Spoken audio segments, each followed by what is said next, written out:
Bezrat Hashem, aujourd'hui on va continuer, on va terminer le cours dans lequel nous étions déjà concernant le travail, le service du divin en Eretz Israël, et nous passerons Bezrat Hashem au cours suivant si nous terminons Bezrat Hashem.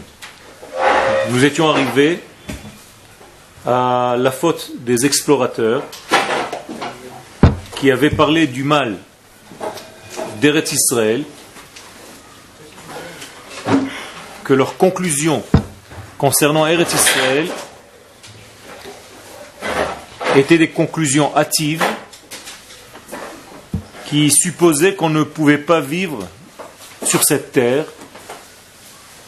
Et le Rav Harlap Zatzal nous explique qu'en réalité, la faute provient du fait que les explorateurs, malgré leur grandeur d'homme, leur grandeur d'âme, s'étaient préoccupés de la face extérieure, superficielle de la terre d'Israël, n'avaient pas vu le secret de cette terre, c'est-à-dire la partie intérieure, la partie cachée. Et on avait expliqué que certaines personnes se posaient la question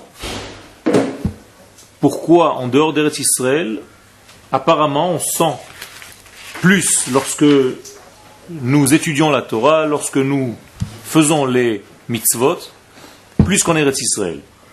Là aussi le Rav dit, parce qu'en réalité, c'est pas qu'il ne se passe rien en Eretz Israël, ou qu'il se passe moins, mais le fait de ne pas ressentir provient tout simplement parce que nous sommes montés de niveau. Lorsque tu montes de niveau, tu dois arriver à une sensibilité beaucoup plus fine pour sentir les choses. Plus tu es bas, plus les choses sont grossièrement ressenties, plus tu te développes, plus tu intériorises et tu atteins des degrés supérieurs, on demande de toi une finesse de ressenti, des sentiments beaucoup plus délicats pour arriver à appréhender, à comprendre les secrets de la terre d'Israël. On passe à la partie de la moitié du texte à peu près.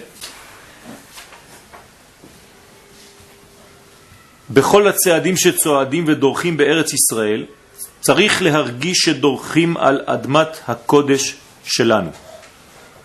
Le Rav conclut, pour ne pas tomber dans cette erreur des explorateurs, que dans tous les pas que nous faisons en Eretz Israël, que ce soit des pas physiques, c'est-à-dire que l'on marche, mais en même temps des pas spirituels, lorsqu'on avance en Eretz Israël, il faut tout le temps sentir, il faut arriver à ce ressenti,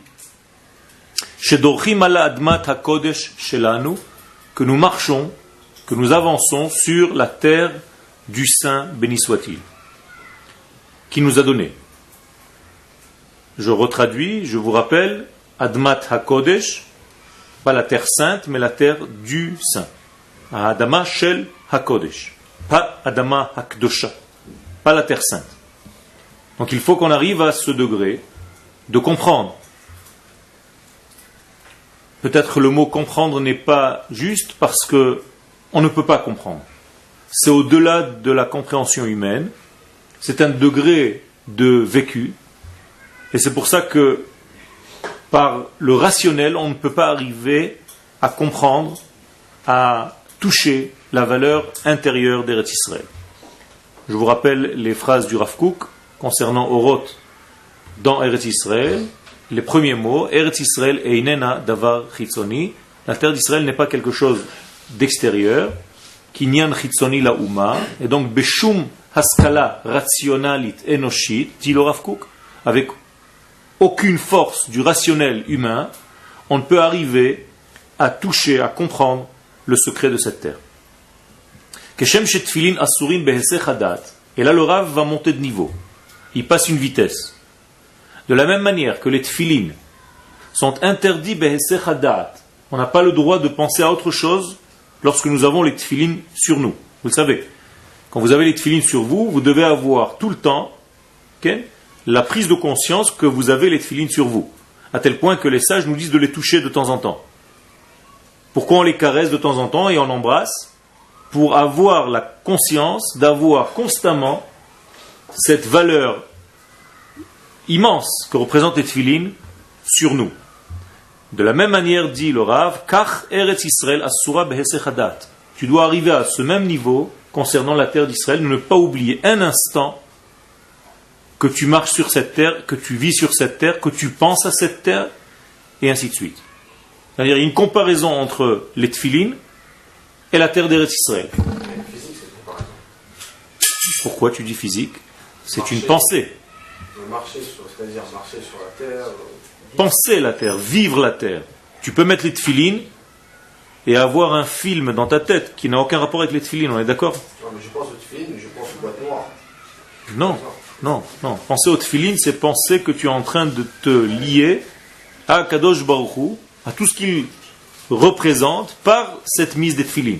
Tefilin, la traduction du mot tefilin, au singulier, c'est quoi? Tefila.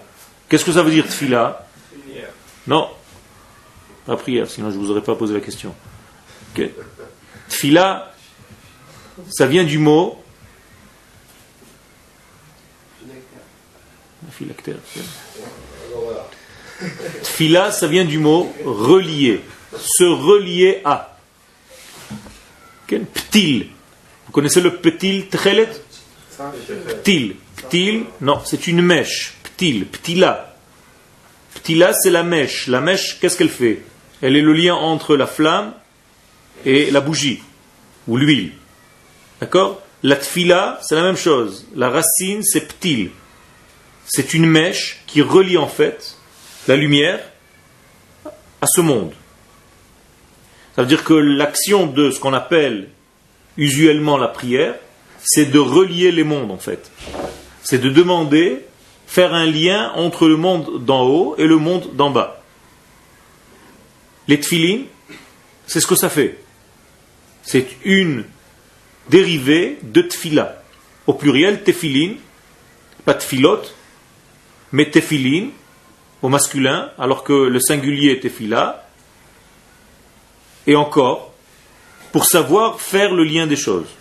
Lorsque je pose les tefilin sur moi, si je n'ai posé que des boîtes noires en cuir sur ma tête, ce n'est pas à ça qu'il faut penser. Il faut penser à l'action de se relier à Kadosh Baruch Hu par cette mitzvah des tefilin.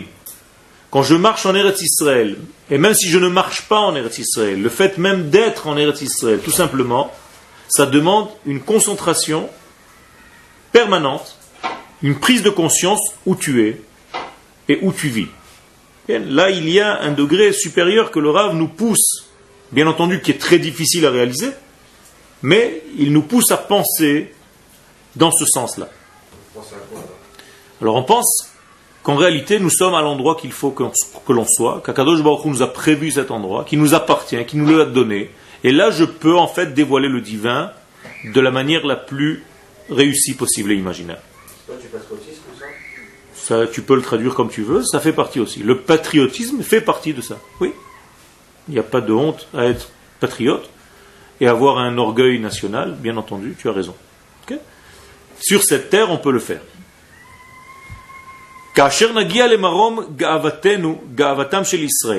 Et donc, jusqu'où il faut monter? Regarde, tu vois, tu as pensé, il dit exactement les paroles que je viens de te dire, jusqu'à arriver au sommet de l'orgueil du peuple d'Israël, okay, de vivre sur cette terre et d'avoir reçu cette terre, et de se battre pour cette terre s'il le faut. Az natri le argish ki lefi midat gadlutenu, veitronenu, jusqu'à ressentir que par rapport à la grandeur de notre âme, veitronenu al kol ha'amim, i efshar lanu leityashev be'eretz acheret. Conclusion du Rav, tu dois arriver à cette compréhension, au-delà de cette compréhension, au vécu de ce que je suis en train de te dire, jusqu'à la conclusion inverse des explorateurs. Je ne peux pas vivre en dehors de ce lieu d'Eretz Israël. Ça, c'est la conclusion du Rav. Si tu conclus cette conclusion-là, si tu arrives à cette conclusion dans ta vie, tu as déjà franchi une étape très importante dans la vie du peuple. Donc, je ne peux pas, il est impossible pour moi de vivre ailleurs. Ki im be'eretz Israël, si ce n'est sur cette terre, Eretz Israël, shegvoha mikol ha'aratzot, qui est supérieure, qui est plus élevée, qui est plus haute, dans tous les sens du terme, élevée en Torah, élevée en lumière, et élevée physiquement de toutes les terres, de toute la planète.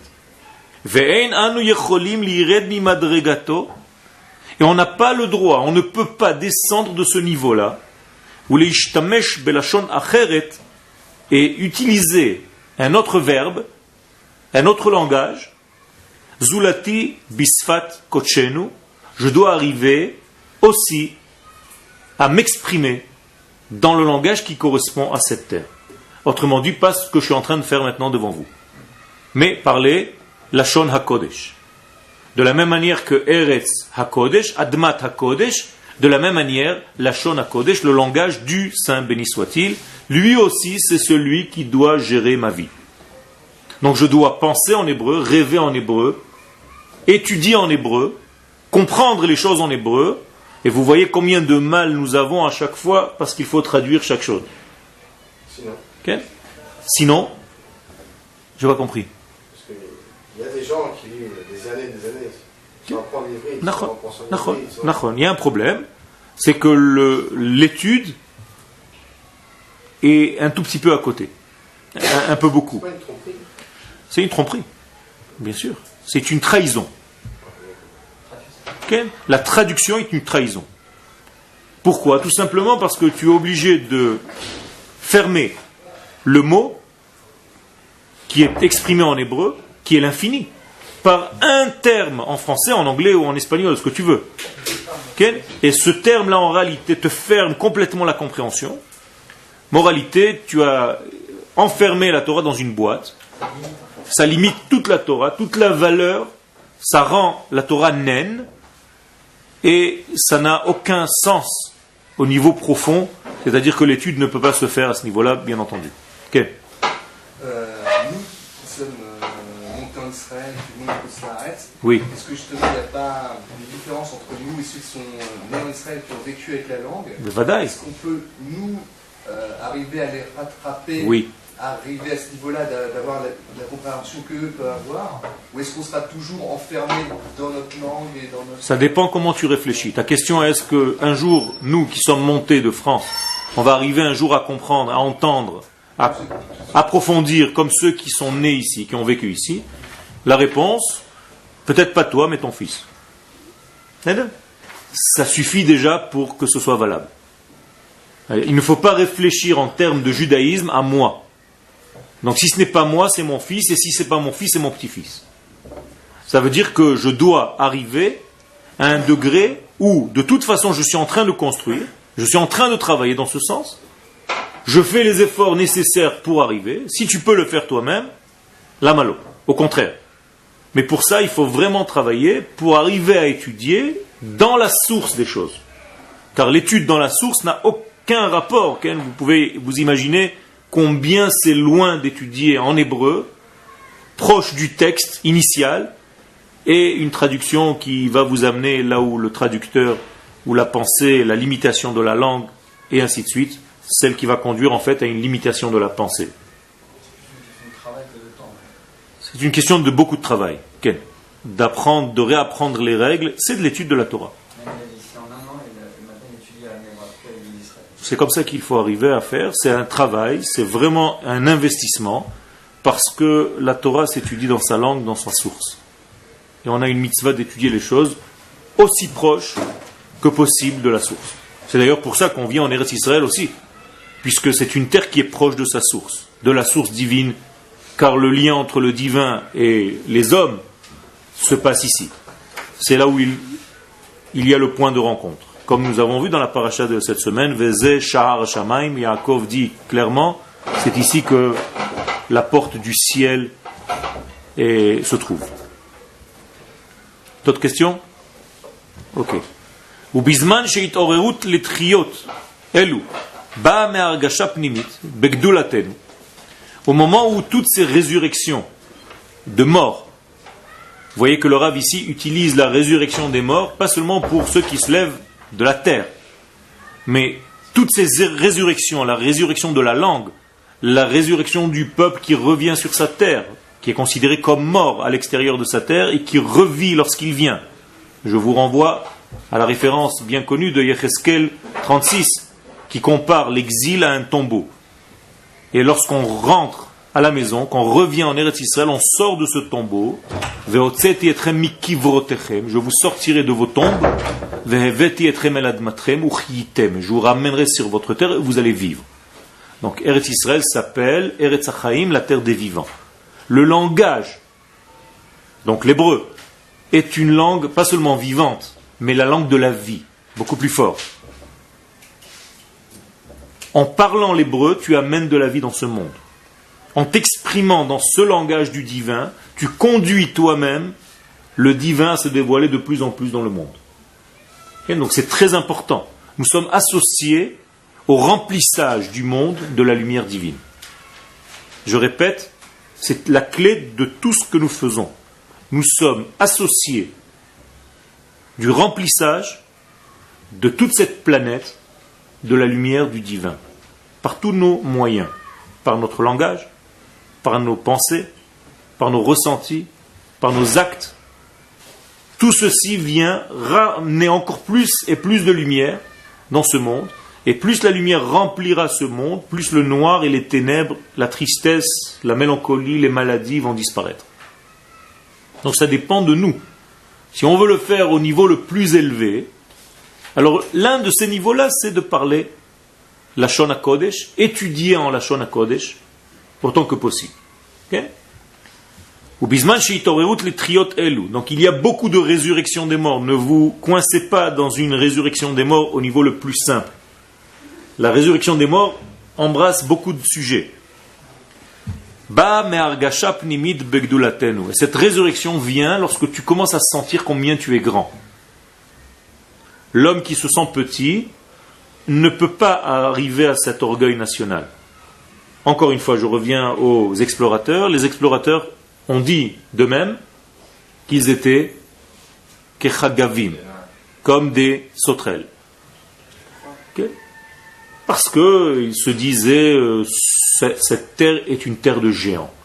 Il faut être un géant pour vivre ici. Je vous traduis avec des termes modernes qui peut-être vous avez déjà dit, ou vous avez entendu dire, que pour vivre en Israël, il faut être très fort. Ils sont tous trop forts pour moi ici. Okay? On ne peut pas s'y faire ici. Là-bas, c'est facile. En dehors d'Eretz Israël, c'est beaucoup plus facile. Ici, c'est trop dur.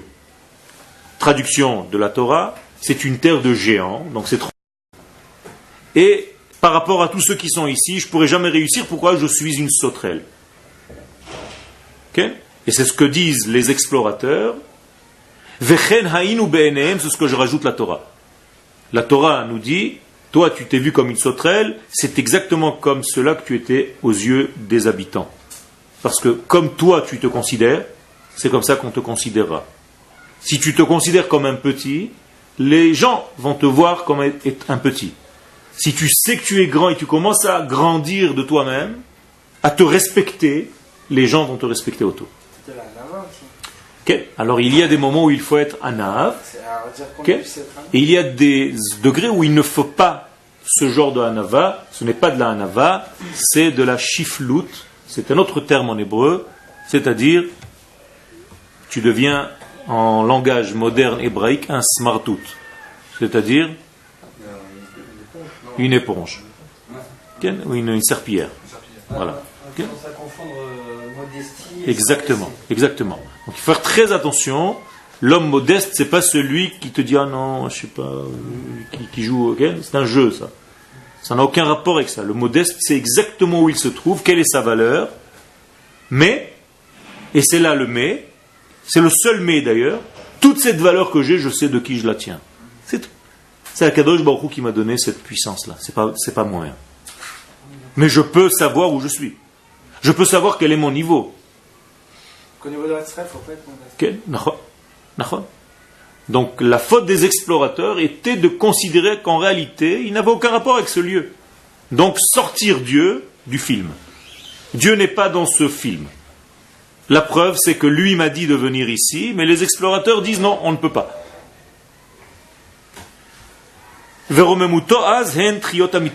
Donc, dit le Rav, si tu veux que tes résurrections au pluriel soient vraies, de vraies résurrections, il faut que toutes ces résurrections soient liées, reliées, accompagnées d'une fierté de ce qu'Akadosh Baruch Hu t'a donné pour être ici. D'utiliser ta langue maternelle, donc l'hébreu, d'utiliser tes puissances en Eretz Israël, ta sagesse en Eretz Israël, tes qualités, tes capacités, ton argent, tes biens, tout ce que tu peux développer, développe-le ici.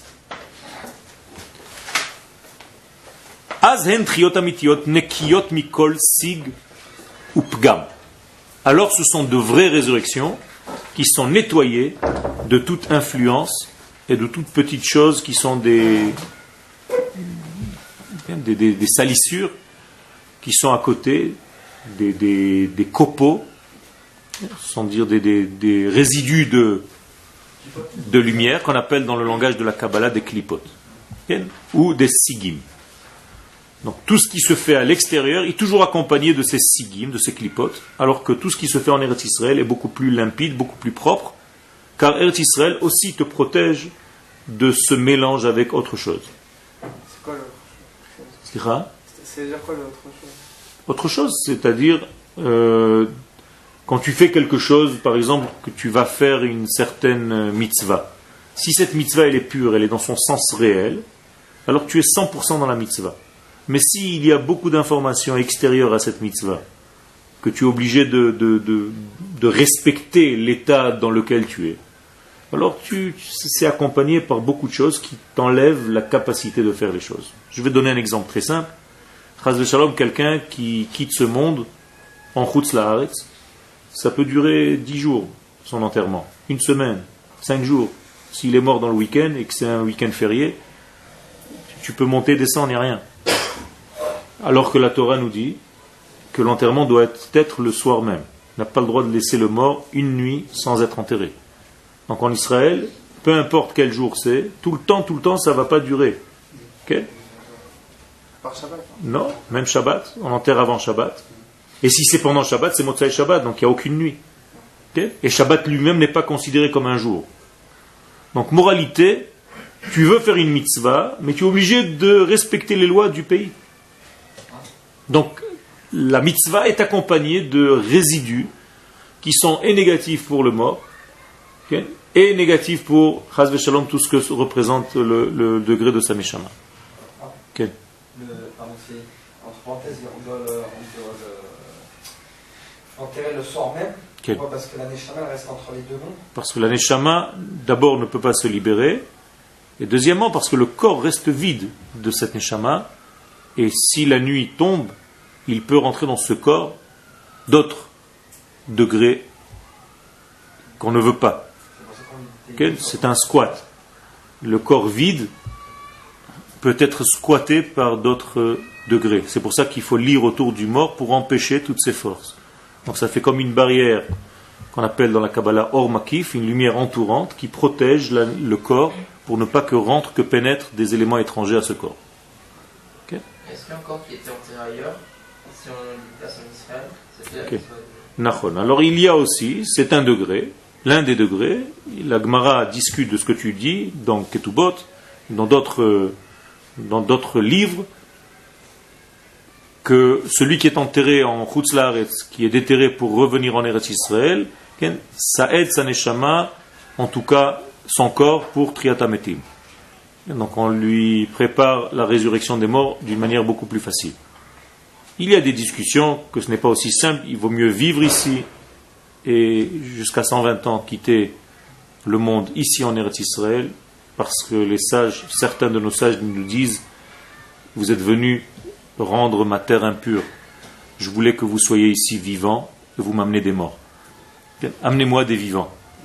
Donc la terre d'Israël préfère avoir des vivants, des jeunes comme vous, Bliaïnara, qui vivent, qui viennent, qui savent se battre pour cette terre et aimer cette terre. Donc il vaut mieux venir vivre ici que d'amener des corps. Justement, on a tous envie que des gens viennent en Israël et on fait tout pour ça que des gens viennent en Israël. Est-ce Parce qu'on a aussi envie que de nos morts qu'on a laissés en Koutz-Laaretz, okay. Alors, il y a une... Donc il faut le faire. Il faut le faire. Malgré tout, il faut les amener. Okay.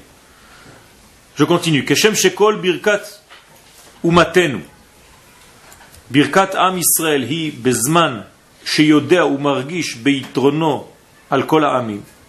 Dit ici le Rav, toute la bénédiction de notre peuple d'Israël est accompagnée par la connaissance et le ressenti de la valeur supplémentaire que nous avons. C'est-à-dire que nous sommes conscients de ce que nous faisons ici, pourquoi Dieu nous a créés différents, quelle est notre spécificité en tant que peuple d'Israël par rapport aux autres peuples.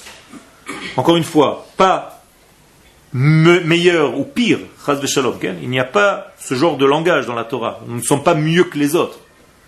Nous avons un autre degré, un autre travail. Donc, on nous demande en fait de vivre selon notre degré. C'est aussi une responsabilité. C'est pas seulement tu as reçu quelque chose, un bonbon.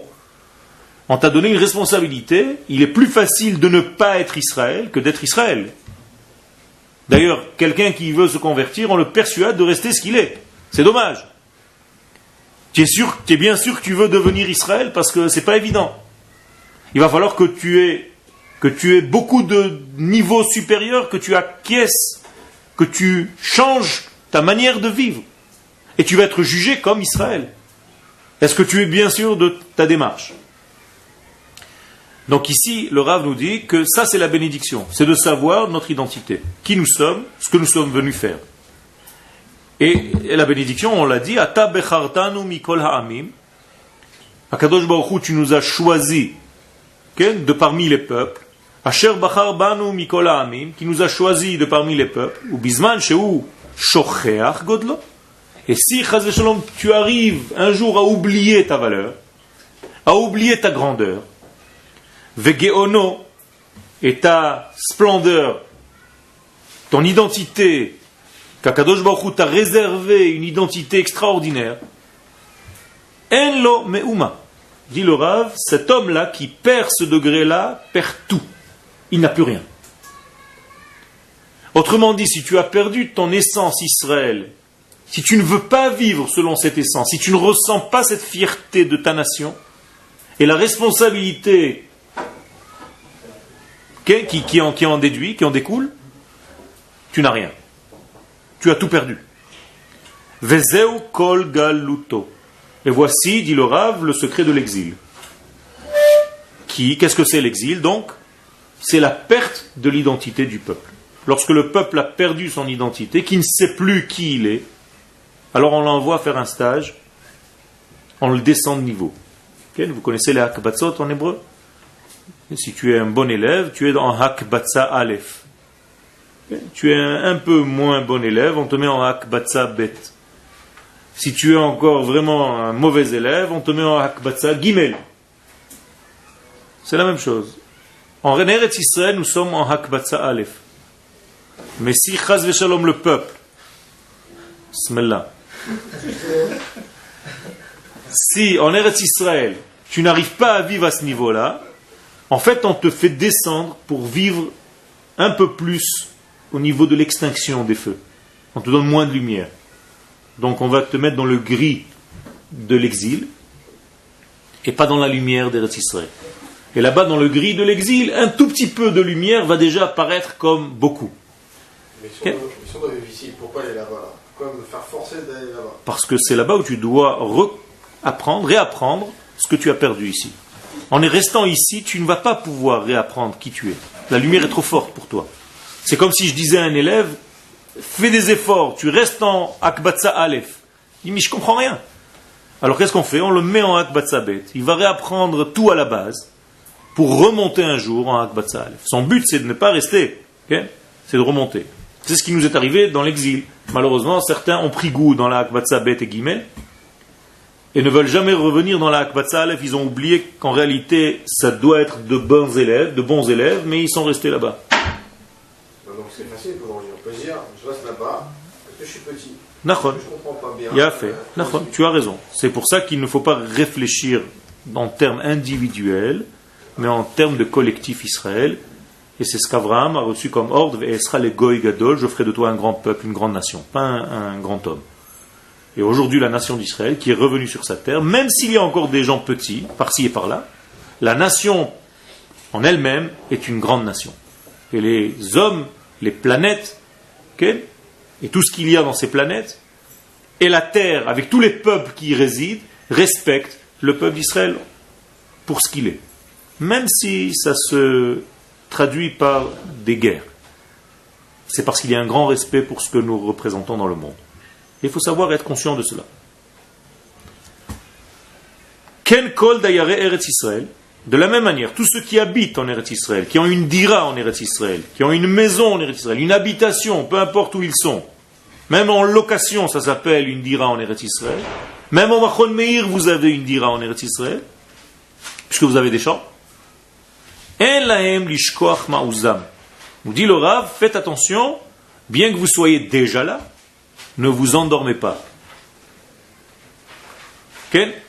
Ne vous perdez pas, n'oubliez pas votre identité.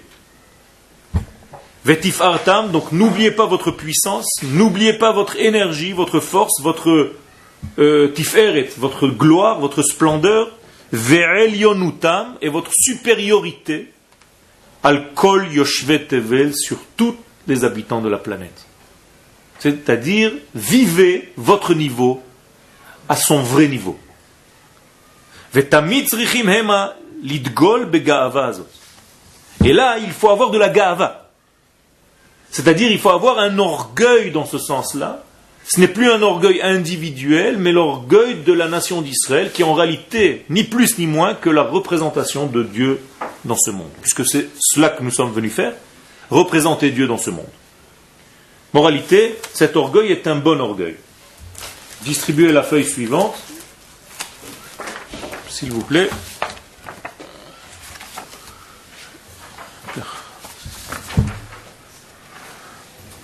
Toda.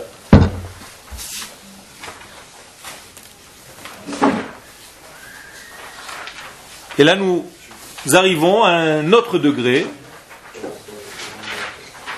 Haratzon lelamed zchut. Notre désir de trouver les bons points chez l'autre. De ne pas casser l'autre.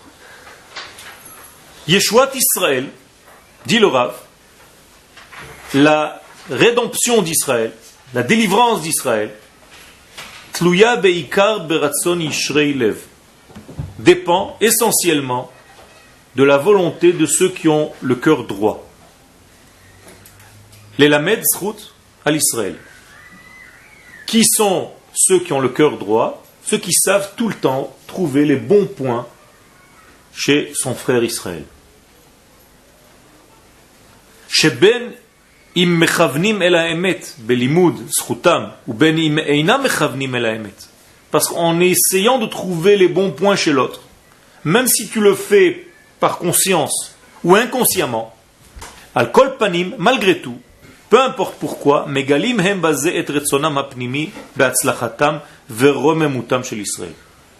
En réalité, c'est un élan positif et sain que de trouver les bons points chez l'autre. Pourquoi? Parce que tu prouves à l'intérieur de ton esprit que ton seul but, c'est de faire grandir ce peuple qui dévoile la lumière de Dieu dans ce monde. Donc si tu es animé par cette flamme, de toujours trouver les bons points chez l'autre, ça veut dire qu'en réalité, tu veux que l'autre réussisse. Et pourquoi l'autre réussirait?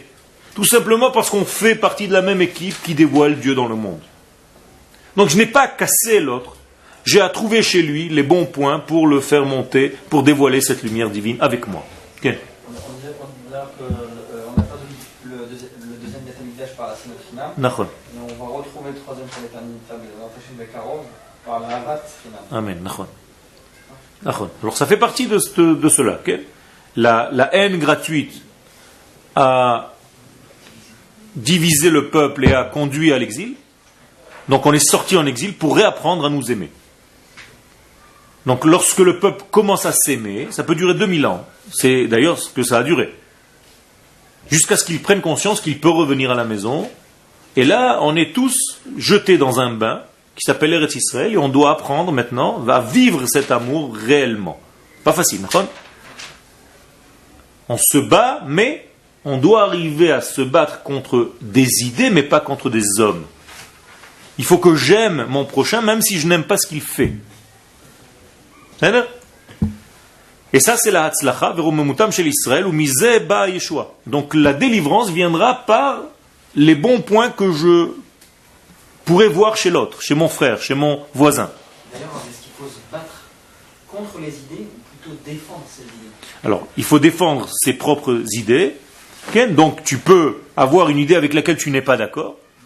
Mais l'homme qui est à l'intérieur, lui reste un homme d'Israël, ton frère, Israël, que tu dois aimer, que tu dois respecter, même si sa chita, son dévoilement, son vécu est différent du tien.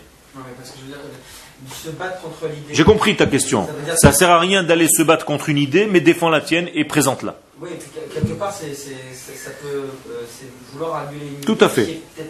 Tout à fait. On n'annule pas l'autre idée, mais on permet à l'autre idée de s'accoupler avec la mienne pour former le shalom. La délivrance viendra chez qui? C'est celui qui s'est trouvé. La délivrance viendra dans le peuple d'Israël grâce à ce travail-là de trouver les points communs qui nous unissent à tous et qui nous font avancer parce que finalement nous sommes comme un corps avec des membres. Okay? On n'a jamais vu une main droite qui coupe une tomate à la cuisine et qui sans faire exprès coupe la main gauche. On n'a jamais vu la main gauche se dire « Ah, c'est comme ça, tu vas voir ce que je vais te faire ». Elle prend le couteau et elle coupe la main droite. Okay? Le mec, on l'enferme immédiatement dans un hôpital de fous. Maintenant, si vous élargissez, ce qui vous fait rire maintenant, au niveau de la nation, c'est exactement pareil. Le type qui ne me représente pas, apparemment, qui ne me ressemble pas, qui vit selon une autre chita que moi dans le peuple d'Israël, c'est comme une autre main.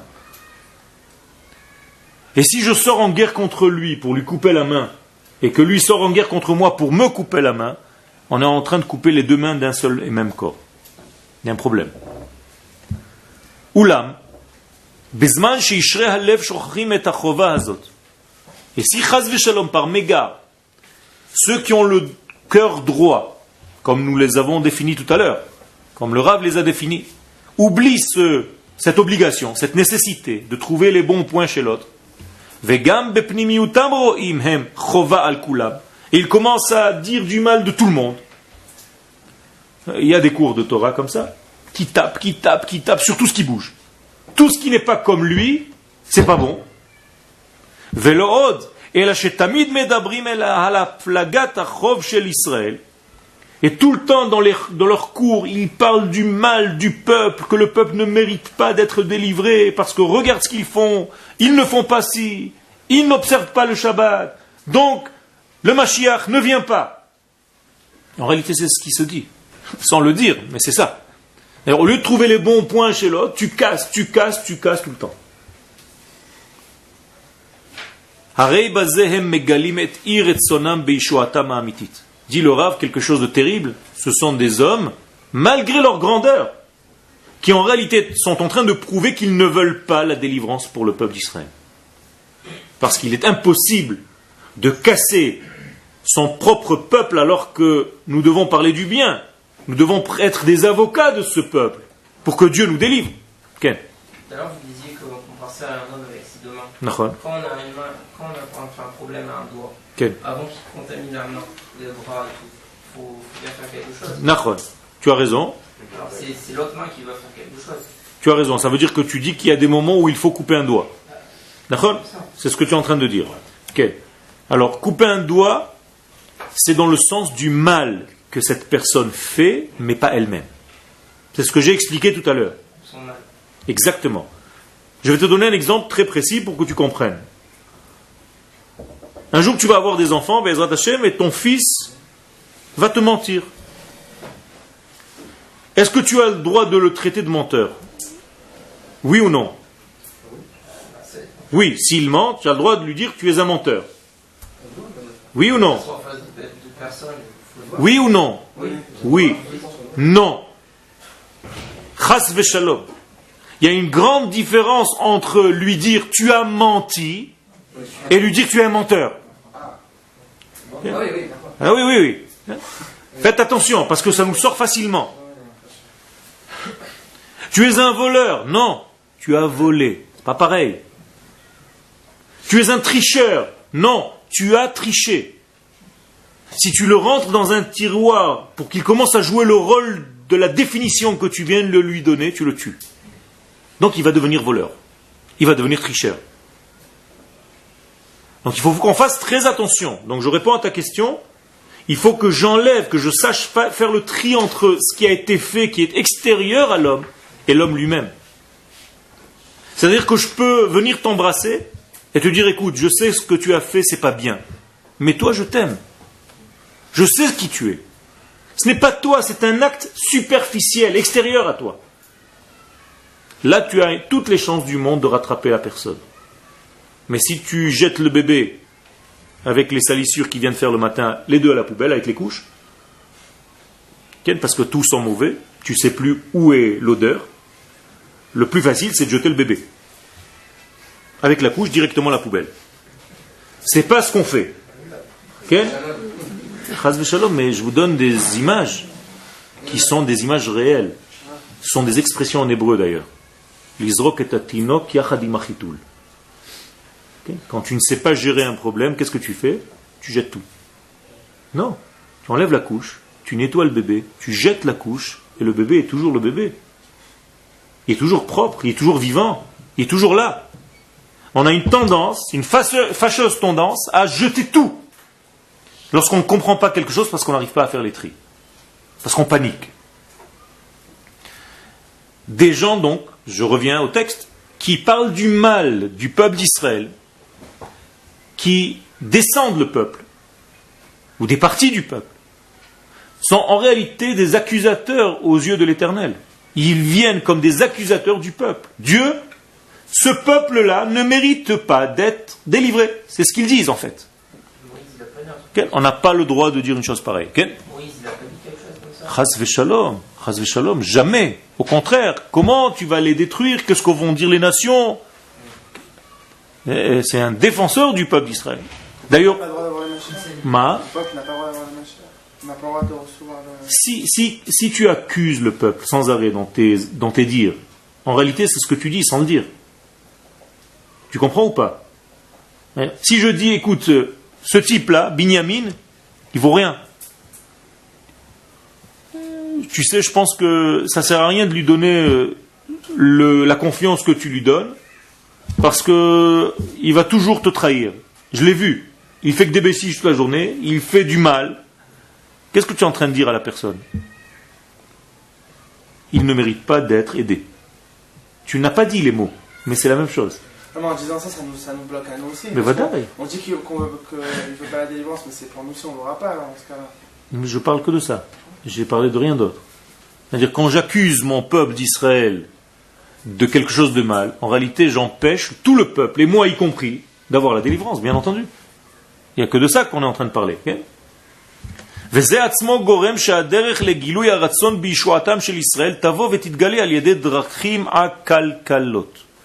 Alors là, le Rav dit, ça suffit pas.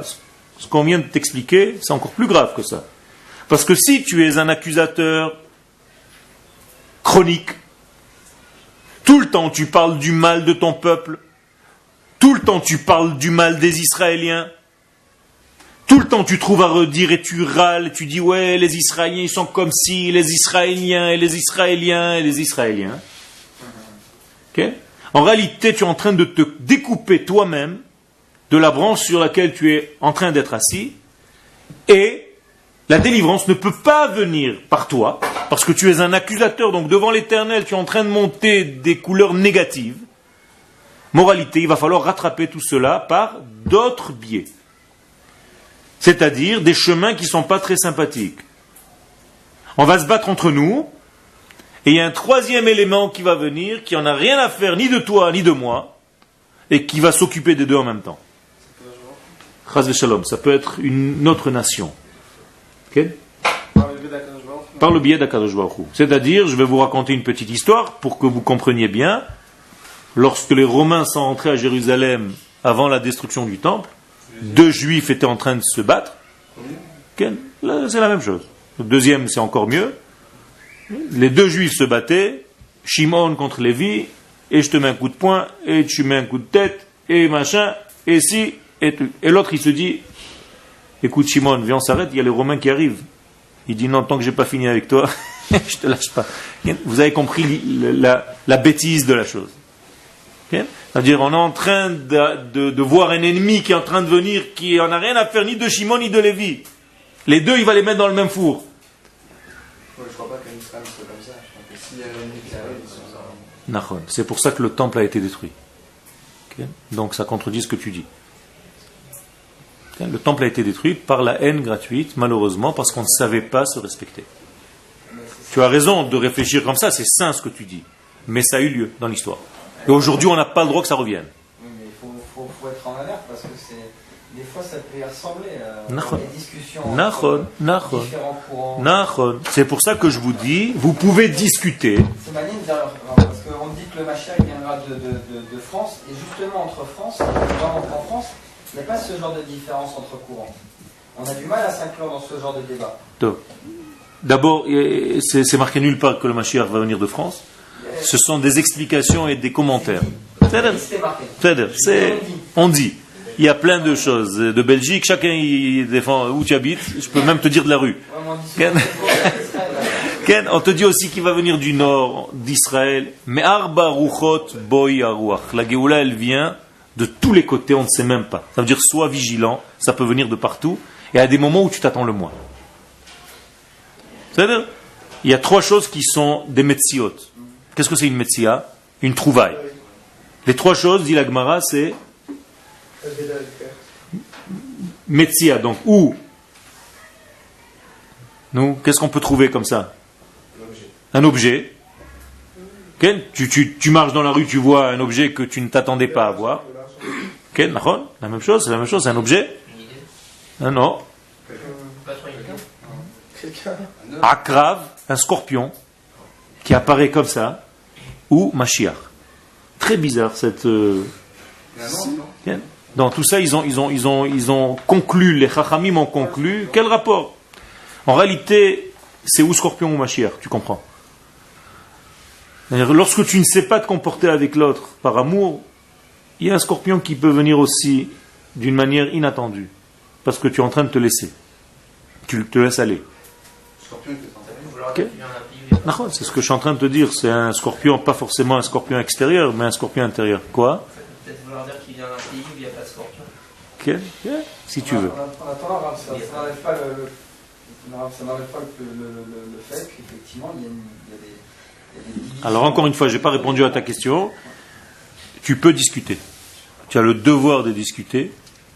Tu as l'obligation de discuter, mais en aimant l'autre. Et ça, c'est très difficile. Et il faut faire le tri sans arrêt. Encore une fois, ne jetez pas le bébé avec la couche. Jetez ce qui ne vous plaît pas chez l'autre. Dites-lui ça, je ne suis pas d'accord. C'est une expression, jeter. On ne jette rien, mais ça, je ne suis pas d'accord. Mais toi, je t'aime. Tes idées, je ne suis pas d'accord avec ces idées-là. Moi, je vais te donner mes idées. Toi, tu vas me donner tes idées. On va se battre. Moi, je vais défendre mon idée. Jusqu'au bout, je vais la défendre. Mais toi, en tant qu'homme d'Israël, tu es mon frère. Je suis capable de donner la vie pour toi, pour te sauver. Okay. Il y a Rabbi Yomen comme ça, il disait qu'on se construit soi-même en partant d'abord ses qualités. En connaissant d'abord ses qualités. Donc, ce qui relie tout à fait. Tout à fait. Maintenant, en même temps, si on dit jeter ce qui n'est pas bien chez l'autre, c'est pas faire ressortir ce qui est bon chez lui. Là, on nous demande apparemment même plus loin, c'est de ne voir que ce qui est bien chez lui et de le faire ressortir. Pour répondre à la question dont tu as parlé tout à l'heure, tu m'as dit que ça peut venir de France parce que là-bas il n'y a pas de machloket. Il ne risque pas d'y avoir de machloket là-bas. Pourquoi? Parce qu'il n'y a pas d'État. Le seul machloket, c'est des questions individuelles de vie juive dans le détail de la halakha. Aucun rapport avec l'État, avec un État. Il pourrait y avoir des courants en France. Pardon? Il pourrait y avoir des courants. Des courants de quoi? Des courants qui parlent de quoi? De quelque chose dans lequel ils ne vivent pas. Qui ne vivent pas. Dans la pratique. Il y avait discussion entre comment dire, il y a des chamaïs. Pourtant, il n'y avait pas d'État. Tu n'as pas compris ce que je suis en train de te dire. Tant que l'État n'existe pas, tu t'occupes de quoi? De halakha. Il peut y avoir division là-dessus. Halakha.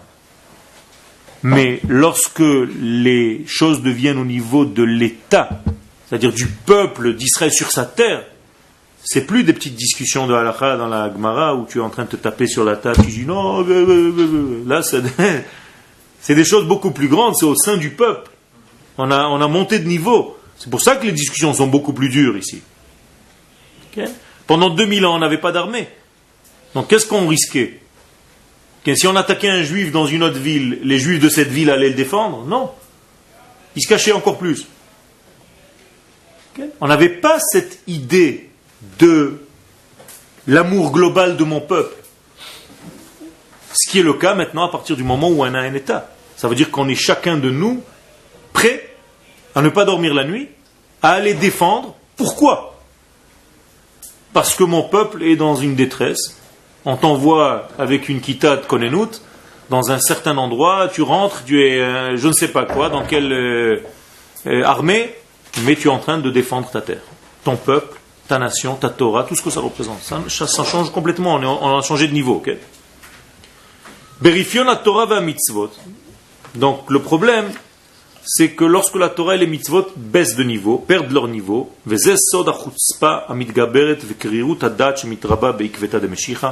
le Rav, tout ça, ça va prendre forme dans ce qui va se passer juste avant l'avènement messianique, c'est qu'il va y avoir beaucoup d'arrogance, beaucoup de